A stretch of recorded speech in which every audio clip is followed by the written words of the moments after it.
Vice President Dr. Mahamudu Bawumia has officially launched the Economic Club of Ghana in Accra.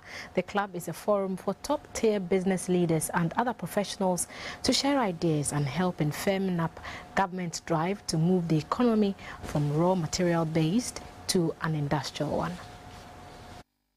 The Economic Club of Ghana will serve as the premier public forum for Ghanaian economic experts. The organization is committed to advancing the study and discussion of economic, social and political matters of concern affecting Ghana and the global community. It is the first time such a club has been established in Ghana, and according to the executives, it will connect with various governments on how policies can be formulated to improve the Ghanaian economy. A former finance minister, Mr. Kwesi Botwe, identified factors that have contributed to the slow economic growth of Ghana since independence. If you look at our economic history, you will find that in every election year, there's a problem. When we don't manage our fiscal balances well, and the deficit soars, and then we finance it through massive bank borrowing, the results are always clear. The laws of economics, some of them are inexorable. You reap the whirlwind through high inflation, depreciated exchange rate, it filters through prices, and so on. But as a nation, when we decide to live beyond our means and borrow and print money and render our currency worthless, or set in motion a bout of fiscal instability, that's easy. Might even win an election.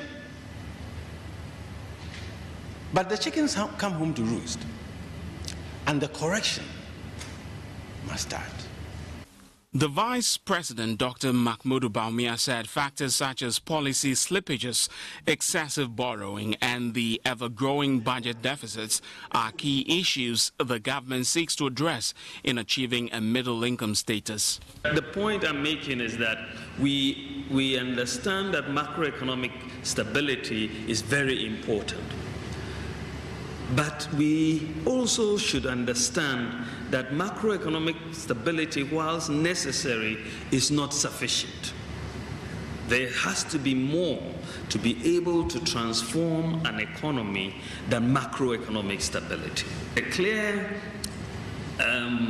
path for us is to try and add value to these raw materials and then leverage them to raise financing. And I think that in the next couple of years, starting next year, we are going to really be moving in this direction.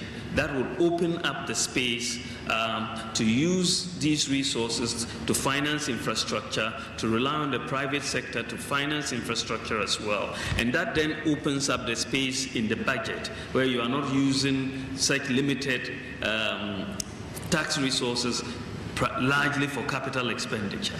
And this is, if we don't rethink the financing model for infrastructure in particular, this particular tightness in the budget will be with us for a while. According to the Vice President, government will engage with members of the club and their inputs will be useful in the drafting of the various economic and social policies of the country.